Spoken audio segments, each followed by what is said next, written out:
So all of this started a couple of weeks ago when I found out that I was 4 weeks pregnant. My husband and I were thrilled, so we hosted a dinner party a couple of days after we found out so that we could make an announcement for our families. But the problem started when people from his family started showing up every other day to visit us, and he would invite them to stay for dinner no matter what. We don't have a housekeeper or a cook. I have to do all the cooking, and that was a problem for me because I don't go on maternity leave until my third trimester, so I'm working right now. I can't come home from work every other day in the evening, entertain guests and cook, not just for myself, but for the people who my husband randomly decides to invite for dinner. It's just not feasible, and yet he continued to do it several times even after I told him that I was not on board with this kind of behavior. We have been together for 4 years and got married about 1.5 years ago, and he has always been very close with his family. That has never been a problem for me, but this is simply ridiculous. His parents, his uncle's family, and his sister's family live just a couple of blocks away from our house, so it's quite convenient for them to drop in whenever they please. Even before I got pregnant, they would visit us maybe 2 or 3 times a month, and I would have to cook for them back then as well, since that falls under my share of the chores. But then I did not have a problem with it because their visits were spaced out and not that frequent, so we had our space as well. However, after the pregnancy announcement, they started dropping in more frequently, and instead of spacing the visits out, I would have different members of the family visiting on different days of the week. Like my in-laws would visit us on one day, and then a couple of days later, his sister and her family would visit, and then his uncle, and sometimes even other relatives, which is obviously very tiring for me. So I ended up having to cook for several people more frequently than I was used to. And a couple of days ago, I just snapped. It was my sister-in-law's family who were visiting me. It was her husband, and their kids, and they were actually going to leave before dinner. But my husband started to insist that they stay.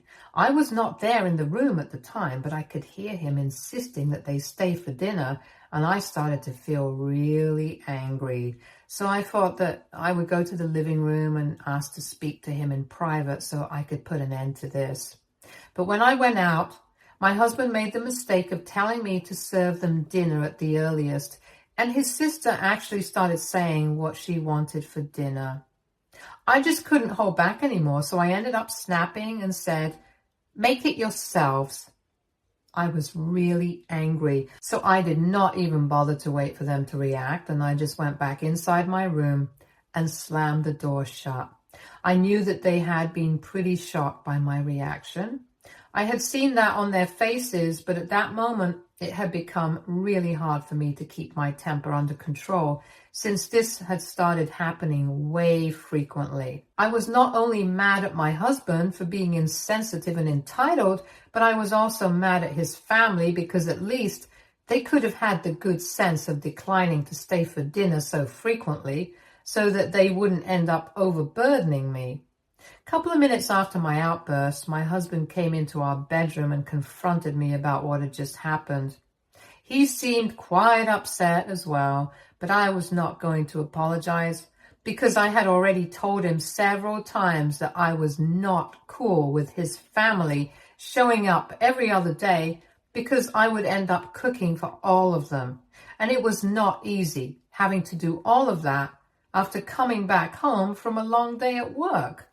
And recently, I had also started experiencing morning sickness. But all he seemed to care about was his family and their visits. I told him very firmly that if he had come to the room to argue with me instead of apologizing, then he could just give it a rest because I was really not interested. But he still went on to argue with me and told me that if I had a problem with him inviting his family for dinner every other day, I should have kept that between the two of us instead of insulting his family. But instead, I had not only insulted him, but also his sister and her family for no reason, and he told me that I needed to apologize to them. I honestly don't see why I would need to do that, because I had initially intended on keeping this between the two of us because it's a personal issue that doesn't really involve his family, but he was the one who kept pushing me by ignoring my concerns. It wasn't like I hadn't spoken to him about this before, but he hadn't paid attention to me, and neither did his family seem to care about me. If they seriously think that it's completely fine to get a pregnant woman to cook for a bunch of people every other day after a long day at work, and expect the woman to be fine with it as well, that's their problem, not mine. I had been pushed to the very edge by him and his family, and I was already feeling quite irritable. And in spite of being my husband, he was doing nothing to understand my situation and only cared about himself and his family and how they perceived us. But I don't think my husband understands any of that, because as soon as I told him that I was not going to apologize to anybody, he started losing it.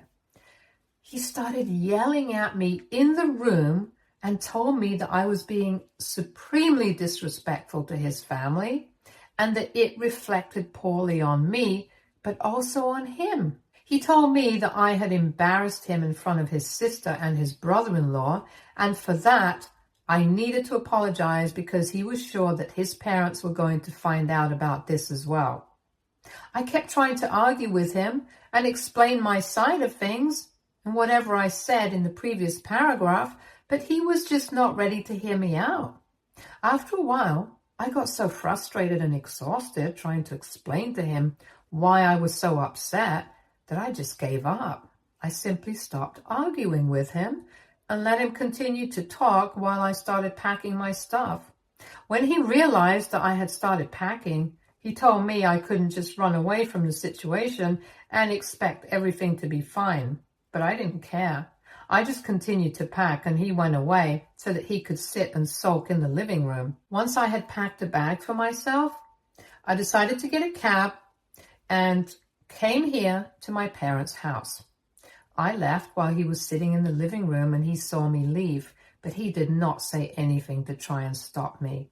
A couple of days have passed since then, and he has made no attempt to contact me, but has spoken to my parents. And that's because when I showed up at my parents' place, they were very confused as to what was going on. And when I explained the situation to them, they told me that they knew that I was right about the way that I reacted, but we still had to deal with the situation, and not talking to each other was just not a solution. But I made it very clear to them that I was not going to reach out to him unless he apologized. So yesterday, my parents decided to call him up to talk some sense into him. But after the phone call, I found out that my parents had not been able to get him to see my side at all. Instead, he had told them that he was simply not even interested in hearing my side of the story, because regardless of what I was going through, the way I had behaved was not okay. He had literally said that there was simply no excuse, because apparently he thought that I had acted like a total brat by throwing a temper tantrum instead of keeping my emotions in check. So the problem right now is that he thinks I should have saved my outburst for later and not behaved that way in front of his family, even if I had a problem with what was going on. And even threw in some accusations of me trying to isolate him from his family because I don't like them. But I don't think that I did anything wrong, and even his accusations are totally bogus in my opinion. So, AITA for telling my husband to make dinner himself if he wanted to cater to his family. Update 1. Hey, first of all, thank you so much to everybody who commented on my post and had advice for me. Thank you for letting me know that I am NTA. I had seriously begun to doubt myself after whatever my parents told me, because honestly, on the phone call with my parents, he had sounded pretty convincing and I had started to second guess myself. But honestly, the more that I think about it, the more I realize how entitled he himself has been acting. Both of us have corporate jobs and come back home around the same time. We had started living together about 2 years before we got married and had always split the chores. It was all mutually decided, and we have always stuck with that system since then, so I really didn't have an issue with cooking. In fact, I really like cooking, and it's one of my favorite pastimes. Cooking for two is easy enough, but when he started getting me to cook for guests so frequently, that's what became annoying. Even before marriage, when his family, or sometimes even my family, would visit us, I wouldn't have an issue with cooking for all. What I really had a problem with was him treating me like his housemaid while I was pregnant and expecting me to bend over backwards for him and his family. If he has a problem with me standing up for myself and snapping on just one occasion after trying to deal with this as civilly as I possibly could, then I think the problem is actually him and not me. And a couple of people in the comments said that his family had no part to play in this. But honestly, I don't agree with that. They know I'm pregnant and they know I'm suffering from morning sickness. They know I'm working the same hours that he does, and yet they don't have the common sense to decline to have dinner at our house and make me cook for all of them. His mom has been pregnant, so has my sister, and they're all working women. I'm pretty sure that they are aware of the fact that this was not easy for me to cope with every other day. And since my husband was not making it easier for me, the least they could have done was at least try and look out for me, since they are so big on family values. On top of that, there were the accusations that he made about me trying to isolate him from his family. If I had never liked them right off the bat, I never would have been cooking for them before we got married or even afterwards. I never would have tolerated their presence in my house in the first place and would have started trying to isolate him from his family before I got pregnant. And wouldn't have waited until now, like that's just common sense. Anyway, it doesn't matter now because I have made up my mind that I am not going back to him unless he apologizes. And if he doesn't, then I guess I'll have to speak to a lawyer. Update 2. So it has been 1 week since the incident, and also since I left home, and my husband hasn't bothered to contact me yet. Neither have I spoken to him, so I'm guessing I might have to start looking for lawyers. And his parents have convinced me even more that I need to start seeking legal help, because I recently had a chat with them over the phone and it was not pleasant. They called me up last evening, and in the beginning they were trying to be quite supportive. They told me that they had heard about what had happened the other day, and they also knew that we had not been on speaking terms for almost a week. And my mother-in-law told me that she could understand what I was going through. She was trying to sound sincere, and I almost bought it until she said that even though she knew that I wasn't completely wrong, she did think that I overreacted a little bit, and her son was completely right in demanding that I apologize to his family for it. She told me to put myself in his shoes and think about how I would be if he had treated my family like that, with such a disrespectful tone, and then said that keeping a family together is hard work, and we have to put in effort into a marriage to make it work. So now her advice to me would be to swallow my pride, go back to him and try to make this work, because I can't just leave home because of such petty matters, especially when I'm pregnant. That was really annoying for me to hear, because I thought that everything that she said to me, she should have been saying to her son. If she really could understand where I was coming from, she would probably also be able to understand that I was right in having an outburst the other day. And because marriage was hard work, would it be too unrealistic for me to expect my husband to put in that hard work? Especially when he was wrong? Even though he is aware of the fact that I'm pregnant, he hasn't bothered to check up on me. And neither has he spoken to me. It's not just my baby, it's his baby too. And yet it's very obvious that he doesn't seem to care, because he thinks that no matter what he does or how he behaves, I should just suck it up and let it go. And that's not just what he thinks. His parents also seem to feel the same way, about the situation right now. What I don't understand is why isn't he expected to let it go? After all, he is the one who put me in a difficult spot in spite of me telling him repeatedly not to keep inviting his family over for dinner so frequently because it was exhausting for me to do all the cooking. I tried to explain all of this to my in-laws on the phone because I seriously thought that they were going to understand, but I was wrong. Because as soon as I started explaining this to them, they started telling me that I was just making up excuses for myself and my behavior. They told me that at the end of the day, I had to go back to my husband and I couldn't just stay with my parents and expect things to work out on their own, because that was really childish of me. They also told me that the only reason they were even getting involved was because even though the situation was my fault, I had already tried to get my parents involved and tried to manipulate him into apologizing to me by having my parents call him. So I had to clarify that I did not make my parents contact them. They had done that on their own, and they had not even asked him to apologize to me. They had just wanted him to speak to me once instead of ignoring me. And this whole sermon that they were subjecting me to, I told them that they should stop wasting their time and say it to their son instead, because I'm not interested anymore.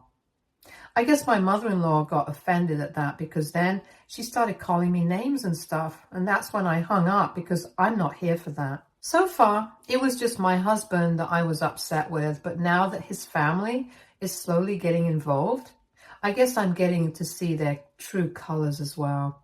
I had already been thinking about speaking to an attorney, but I had been holding myself back because I did not want to go to a place from where I could not come back easily. The only reason I was waiting was because of the baby. I did not want to ruin whatever I had so far because of one fight. But now I see that my husband is willing to do that, and so is his family. And if I'm being frank, at this point, I don't see the point of waiting anymore, because so far, if I had been staying because of the baby, now I'm going to leave because of the baby as well. I don't want to stay in a situation where I'm not respected and I'm not valued enough, which is exactly what's happening here. So thanks to his family, I think now I'm finally going to be filing for divorce. As for custody, I'm ready to settle for partial custody, and he can have as much time with his baby as he wants to. I'm not going to hold that against him, but on a personal level, we are done now. Update 3. So it's been 9 days since my last update, and after that phone call from my in-laws, I decided to start looking for divorce attorneys so I could file for divorce. Within a couple of days, I had started speaking to one guy that a friend of mine knows personally, and we filed for divorce a few days after that. And I guess yesterday my husband was finally served, so he finally bothered to call me up. I don't think he had seen this coming because he sounded pretty shocked on the phone and asked me if I really wanted to go through with this. I felt really bad saying it because I had really been in love with him for all these years, but now I don't think love is enough. There has to be a certain amount of respect in a relationship as well. And that was clearly not present here, because otherwise he wouldn't have treated me like this, and he definitely wouldn't have made those accusations against me. So I told him that I actually intended on going through with this, because after the conversation I had with his parents, I really couldn't pretend that everything was fine anymore. They had shown me their true colors, and the biggest reason why I was filing was not even them, it was his behavior. If he had bothered to reach out to me before being served just once, maybe I would have changed my mind. But the way he was treating me, like giving me the cold shoulder, was the biggest punishment of all. As if the silent treatment was going to teach me a lesson. It was just weird. I told him that I was really upset with the changes in his behavior that had come over ever since I got pregnant, and I was having a hard time reconciling this new personality of his with the guy I used to know. And besides, if he was not even going to talk to me, I did not see the point of staying together with him, and I had waited for long enough before making the move. In fact, even after I had filed for divorce, I was still waiting for him to contact me, but he did not do so. He only bothered to reach out once he realized that I was seriously going to leave. I couldn't help but start getting choked up while I was talking to him because I got really emotional since it hit me that I was speaking to him after a really long time and we were talking about breaking up. It was a huge deal, so I couldn't help it. Unfortunately, he didn't even say anything to try and fix things after I explained all these things to him. There was no apology. He just asked me if I was going to file for full custody as well. When I said no, he just disconnected the call without even saying bye. So that was that. And I guess this is the end because I don't see how we can ever bounce back from this because he's made it very clear that he's not going to apologize no matter what. And you know what? I respect that. At least we both know that it's over. Update 4. Hey, so he's not contesting the divorce and it's a relief, but it's also really sad for me. I had really never even thought this day would come, but here we are. We have already started the mediation sessions, but that's just for the custody arrangements, since we have always kept our assets and stuff, so that's not going to be a problem. We don't even have any extraordinary demands from each other for the divorce, so that's going to be an easy process. The two of us already have a verbal agreement. We're just going to need to sign off on the legal paperwork, and then we'll be done with it.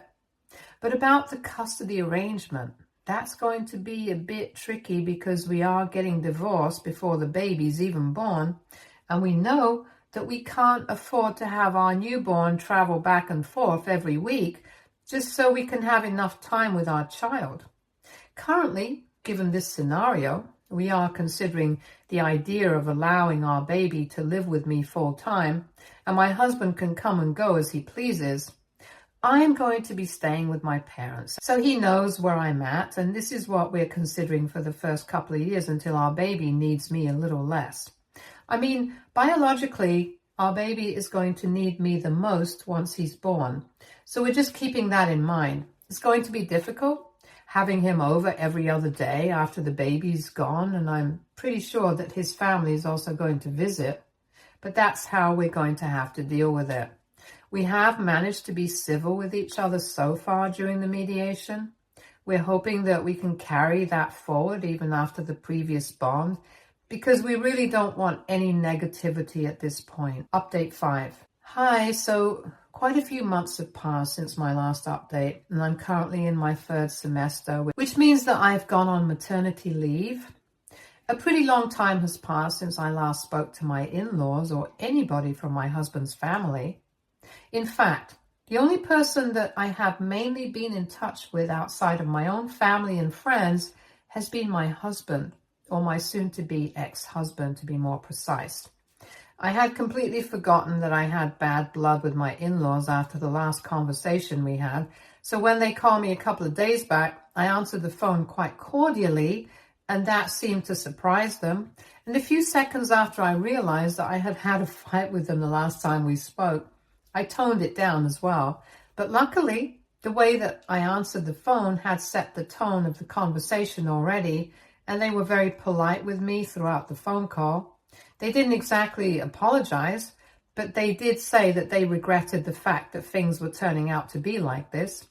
They also brought up our last fight and said that they should have dealt with the situation better, which is not exactly an apology, but it's not an apology, so it's something at least.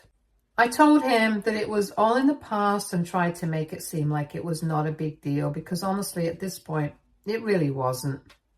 I mean, my husband and I are literally getting divorced. I don't think compared to that, anything regarding them is going to be a big deal for me. They seemed thankful that I was downplaying it and told me that they would really be grateful to me if I allowed them to visit their grandkid after my baby was born, given the current circumstances. That was basically their way of saying that regardless of the fight that we had in the past, they still wanted to be an active part of their grandbaby's life, and I obviously said that they were welcome to visit. I don't really have to do any chores here at my parents' house. They have a housekeeper, and my mom does most of the cooking, so I don't have to work myself to the bone when we have guests like I had to when I was living with my husband. And that's a major part of the reason why I said that they were free to visit whenever they wanted to after my baby was born. I could have declined and been petty, but I chose not to because now I'm going to be a mother. I'm trying to be a better person as well. I really don't want to carry forward any negativity into motherhood, and that includes forgiving people, even ones who had gotten on my very last nerve previously. Update 6. Hi guys, so the divorce has been finalized. It happened a couple of weeks back, and a few days ago I gave birth to my son. A lot of people were there, like my family, my husband, his family. We had a bit of a moment when he first got to hold our son, and it was really emotional. Both of us were thrilled and still are. And for some reason, it feels like we are back to being the people that we were before everything went wrong. He's been staying with us here in my parents' house so he can spend as much time as he possibly can with the baby. We don't stay in the same room, though. He's been staying in the guest room. He had been here for a couple of days before the predicted due date because he did not want to miss even a second of the birth. I mean, it's really, really hard for me not to get sentimental about all of these things because the divorce is still fresh and I haven't exactly moved on from him yet. It became even more difficult for me when after the birth that night, he was helping me out and stuff, and he finally apologized for everything. He told me that he was really sorry that he had to put me through all of this, and he hadn't realized how difficult it had become for me. And by the time he did have that realization, it was way too late. I had already filed for a divorce, and he had accepted it and told me that it had probably been the worst decision of his life not to fight for me. It got me really emotional, and I had to fight myself really hard so I did not end up completely sobbing and stuff in front of him. I mean, I don't really hope that we can repair our relationship so quickly and go back to being the way we used to be. That's definitely not going to happen anytime soon. And right now, I just want to focus on being a mother. But who knows? This is definitely a start. Before this, he wasn't even willing to acknowledge the fact that he had messed up. But now, at least he's willing to admit that he did not treat me as well as he should have. Anyway, all I'm saying is that if there is even the slightest chance that we can make it work, even after everything that has happened, I would like to take that chance. He has been really great so far, and if at some point we loved each other and we wanted to make it work, I don't see why we can't go back to that point again, especially now, since our baby is here. I want to give our son the chance to have a normal family life. So who knows? Maybe we might put our differences aside, but for now, I'm just happy to be a mother. Stay tuned for more stories from Argo Relationships.